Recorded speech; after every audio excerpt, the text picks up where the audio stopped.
Hello everyone to this new video on clinical trial versus RWE. Many of you may have followed the traditional clinical SAS path where you learned SAS programming first and then you started implementing it with applying SDTM standards, ADaM standards, and then generating tables, listings, and figures. And it took a couple of months for you to learn all these things, taking all these steps. And finally, you start applying for jobs. And what you often get is rejection at the end.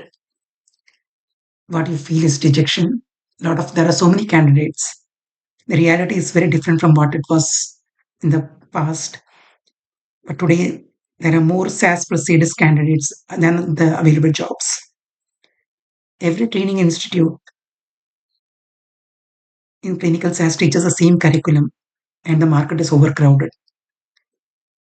It's a large crowd that you're competing with. At the same time, the pharma industry is slightly shifting to their priorities to real world evidence. Many CROs have started and pharma companies have started their own real world evidence department, the team that works on real world evidence. They are asking a different question now: who can work on the real world data?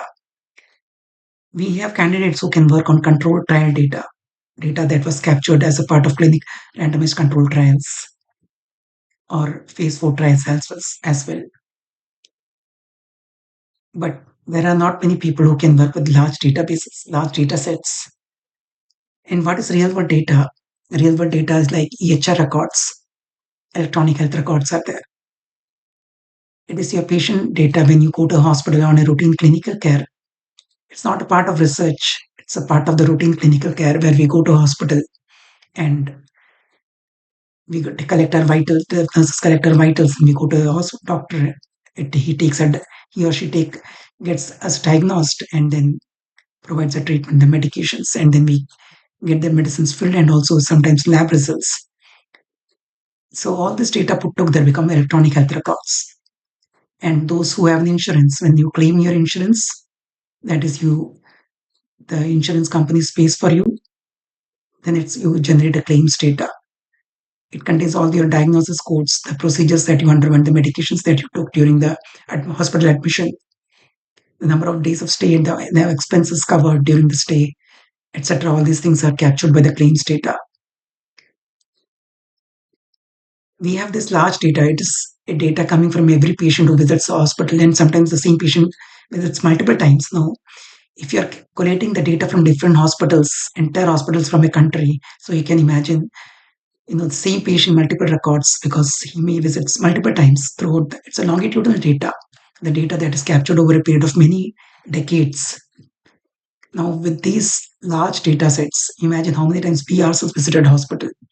We have created so many record rows of data if we had captured it, but it's being captured in many countries.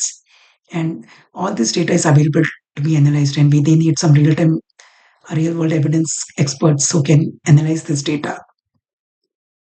We don't have any scarcity of data, but we need people who can really analyze them. And unfortunately, there is not many people who are skilled in this, in real-world evidence studies projects. And we also have the other source of data like registry studies and wearable devices. Many of you may be wearing a device that captures your heart rate, that blood pressure, temperature, vitals, and all this data is being captured.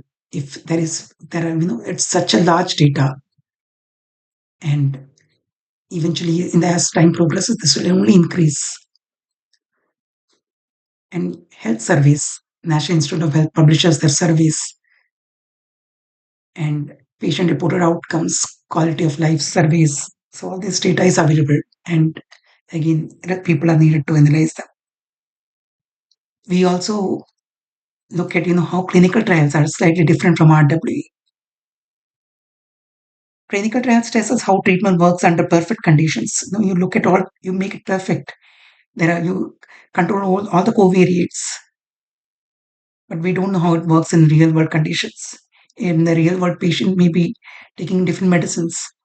which we control for in the clinical trials. There are strong set of standards here we apply in clinical trials. SDTM and ADaM formatting guidelines, how the data should be formatted, how it should be labeled, etc. How the value should be, how much text should be there, data types. But in RW, we don't have those kind of standards. It's much more flexible. Here in CDisk, if you have extra space at the end, you may be asked to fix it. You cannot have much space, or you may not, your footnote alignment should be slightly changed, and you may spend several hours to fix it. But that's not the case in RW here.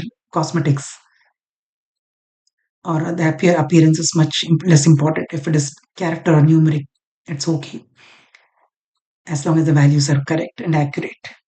It's about solving real world problems in real world conditions.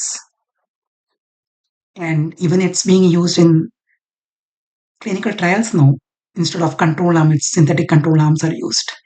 And RW is actually used as a control arm. And today companies are hiring RW analyst. They want people like HEOR analyst, RW analyst. You can see these profiles: health economist, commercial analyst roles, clinical research scientist, clinical research analyst. Some have clinical data scientist, and so many different roles are there. Real world data engineers. So there are a lot of openings out there. There's extra skills may be needed like SQL, R, and these roles need people who can understand real healthcare data,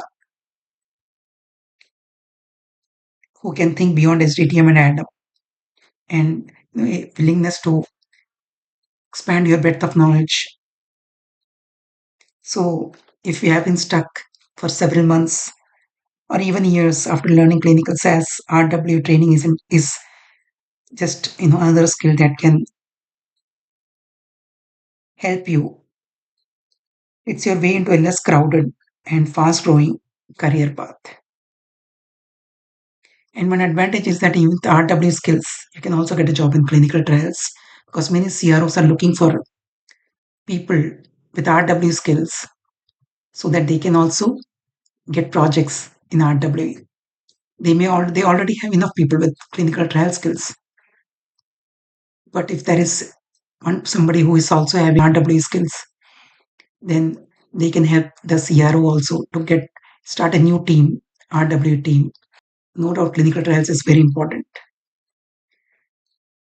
But RW is rapidly growing as a career path and something to consider.